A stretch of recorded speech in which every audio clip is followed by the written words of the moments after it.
സങ്കീർത്തനങ്ങൾ 122 വാക്യം. യഹോവയുടെ ആലയത്തിലേക്ക് നമുക്ക് പോകാം എന്ന് അവർ എന്നോട് പറഞ്ഞപ്പോൾ ഞാൻ സന്തോഷിച്ചു. ജീവവചനത്തിൻ്റെ എല്ലാ കേൾവിക്കാർക്കും വേഗം വരുന്നവനായ കർത്താവായ യേശു ക്രിസ്തുവിൻ്റെ നാമത്തിൽ സ്നേഹവന്ദനം. ആലയത്തിലെ സന്തോഷം അനുഭവിക്കണം എന്നൊരു വിഷയമാണ് നാം ചിന്തിക്കുന്നത്. കൊടുപ്പുറപ്പുകളെ, ഒരു ദൈവ പൈതൽ എപ്പോഴും എല്ലാറ്റിലും സന്തോഷമുള്ളവനായിരിക്കണം. സന്തോഷമില്ലാത്തവർ, സന്തോഷിക്കുവാൻ കഴിയാത്തവർ ക്രമേണ നിരാശയുടെ പടുകുഴിയിലേക്ക് വീഴ്ത്തപ്പെടും. ദൈവമക്കൾക്ക് ജീവിതത്തിൽ കഷ്ടതയുണ്ടെങ്കിലും സന്തോഷിപ്പാൻ ഏറെ വകയുണ്ട്. തൻ്റെ മക്കൾ എപ്പോഴും സന്തോഷത്തോടെ ഇരിക്കുന്നവരാകുവാനാണ് പരിശുദ്ധനായ ദൈവം ആഗ്രഹിക്കുന്നത്. നാം ഇവിടെ ജീവിച്ചിരിക്കുമ്പോൾ തന്നെ സ്വർഗീയമായ സന്തോഷത്തിൽ ജീവിക്കുവാനുള്ള മാർഗങ്ങൾ ദൈവം നമുക്ക് ഒരുക്കിയിട്ടുണ്ട്. എന്നാൽ പലർക്കും അത് അവകാശമാക്കാനും അനുഭവിക്കുവാനും കഴിയുന്നില്ല എന്നുള്ളതൊരു സത്യമാണ്. പ്രിയരെ, ലോകപ്രകാരം ജീവിക്കുന്നവരുടെ സന്തോഷവും ദൈവവചനപ്രകാരം ജീവിക്കുന്നവരുടെ സന്തോഷവും ഏറെ വ്യത്യസ്തതയുള്ളതാണ്. ഭൗതിക നിലവാരങ്ങളിൽ ലോകമനുഷ്യൻ സന്തോഷിക്കുമ്പോൾ ആത്മീയ വിഷയങ്ങളിലാണ് ഒരു ദൈവപൈതലിന്റെ സന്തോഷം. ദൈവം ദാനം ചെയ്ത രക്ഷയിൽ സന്തോഷിക്കുന്ന, തങ്ങളെ അനുദിനം ശക്തീകരിക്കുന്ന, തിരുവചനത്തിൽ സന്തോഷിക്കുന്ന ദൈവമക്കൾ, അവർ തങ്ങളുടെ സന്തോഷം കർത്താവിൽ സമർപ്പിച്ച് നന്ദി അർപ്പിച്ച് ജീവിക്കുന്നവരാണ്.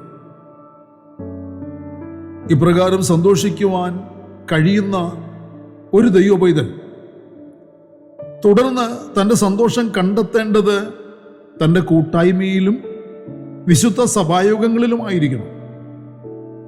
രക്ഷയിലും വചനത്തിലും സന്തോഷമുള്ള ഒരു ദൈവപൈതലിനോട് ആലയത്തിൽ പോയി നിങ്ങൾ ആരാധിക്കണം എന്നാരും നിർബന്ധിക്കേണ്ട ആവശ്യമേ ഇല്ല.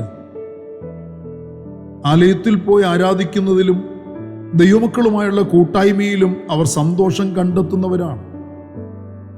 അപ്രകാരമുള്ള ഒരു വിശ്വാസിക്ക് തങ്ങളുടെ ആരാധനയും കൂട്ടായ്മയും അവഗണിക്കുവാൻ സാധിക്കുകയില്ല. ജീവൻ നിലനിർത്താൻ ഓക്സിജൻ ആവശ്യമായിരിക്കുന്നത് പോലെ രക്ഷിക്കപ്പെട്ട ഒരു ദൈവപൈതലിന് ആരാധനയും കൂട്ടായ്മയും അത്യന്താപേക്ഷിതമാണ്.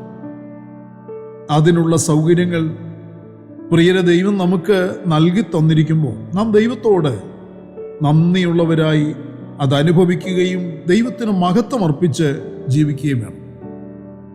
അതിനുള്ള അവസരങ്ങൾ നാം കണ്ടെത്തുകയും അതിൽ സന്തോഷിക്കുകയും ചെയ്യാൻ ഒരു വിശ്വാസിക്ക് കഴിയുന്നില്ലെങ്കിൽ അത് അവൻ്റെ ആത്മീയ മരണത്തിലേക്ക് കൊണ്ടുചെന്നെത്തിക്കുവാൻ പോകുന്ന പ്രയാസകരമായ ഒരവസ്ഥയായി മാറും.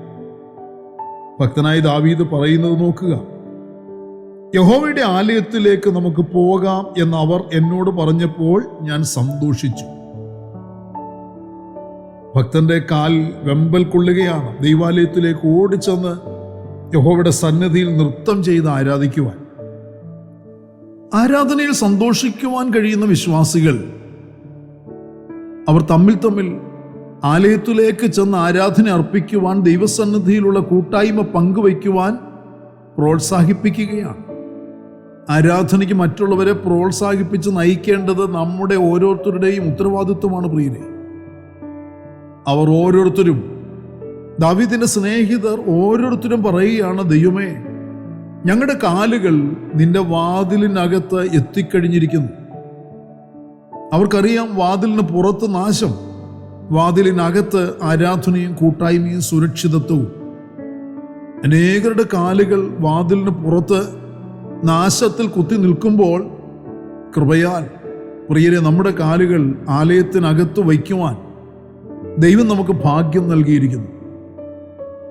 നാം രക്ഷാസങ്കേതത്തിനകത്ത് പ്രവേശിക്കപ്പെട്ടതുപോലെ ഇനിയും അനേകർ ഇതിൽ പ്രവേശിക്കുവാനുണ്ട്.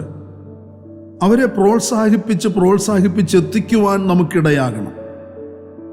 അങ്ങനെ യഹോവയാൽ വീണ്ടെടുക്കപ്പെട്ടവർ മടങ്ങി ഉല്ലാസഘോഷത്തോടെ സിയോനിലേക്ക് വരും. നിത്യാനന്ദം അവരുടെ തലമേൽ ഉണ്ടായിരിക്കും. അവർ ആനന്ദവും സന്തോഷവും പ്രാപിക്കും. ദുഃഖവും നെടുവീർപ്പും ഓടിപ്പോവും. യെശയ്യാവ് 35:10 വാക്യത്തിൽ ഇങ്ങനെ വാഗ്ദത്തം ചെയ്യുന്നു. കൂടപ്പുറപ്പുകളെ, ദൈവസന്നിധിയിൽ നാം ആനന്ദിക്കുന്ന ഒരു ദിവസം വേറെ 1000 ദിവസങ്ങളെക്കാൾ ഉത്തമമാണ് എന്ന് വചനം പറയുന്നു. നിന്റെ പ്രാകാരങ്ങളിൽ കഴിക്കുന്ന ഒരു ദിവസം വേറെ 1000 ദിവസങ്ങളെക്കാൾ ഉത്തമമല്ലോ. ദുഷ്ടന്മാരുടെ കൂടാരങ്ങളിൽ പാർക്കുന്നതിനേക്കാൾ എൻ്റെ ദൈവത്തിൻ്റെ ആലയത്തിൽ വാതിൽ കാവൽക്കാരനായിരിക്കുന്നത് എനിക്കേറെ ഇഷ്ടം എന്നാണ് സങ്കീർത്തനക്കാരൻ ഓർപ്പിക്കുന്നത്. നമുക്ക് ആദിമ പിതാക്കന്മാരെ പോലെ, അപ്പോസ്തലന്മാരെ പോലെ പ്രിയരെ ആരാധനയും കൂട്ടായ്മയും ഉല്ലാസവും ആനന്ദവുമായി അനുഭവിക്കുവാൻ കഴിയണം. അതിനായി മറ്റുള്ളവരെ പ്രോത്സാഹിപ്പിക്കുവാനുമുള്ള ഉത്തരവാദിത്വം നമുക്ക് ഓരോരുത്തർക്കും നിറവേറ്റുവാനുണ്ട്. ആ ഉത്തരവാദിത്വം നിറവേറ്റുന്നവരാകാം. പ്രാർത്ഥനയ്ക്കായി നമ്മുടെ കണ്ണുകളെ അടയ്ക്കാം. ഞങ്ങളെ കൂടാതെ സ്നേഹിക്കുന്ന ഞങ്ങളുടെ സ്വർഗീയ പിതാവേ, അങ്ങയുടെ പുത്രനും ഞങ്ങളുടെ രക്ഷകനുമായ കർത്താവായ യേശു ക്രിസ്തുവിന്റെ നാമത്തിൽ പിതാവിൻ്റെ പാദപീഠത്തിലേക്ക് ഇന്ന് രാവിലെ ഞങ്ങൾ അടുത്തു വന്ന് വചനം വായിച്ച് ധ്യാനിച്ച് പ്രാർത്ഥിക്കുന്ന സമയം കർത്താവിൻ്റെ ഉയരത്തിലെ ശക്തി, ഉയരത്തിലെ കൃപ ഞങ്ങളുടെ മേൽ ധാരാളമായി പകർന്നു തരാൻ അങ്ങേക്ക് പ്രസാദം തോന്നുമാറാകണമേ.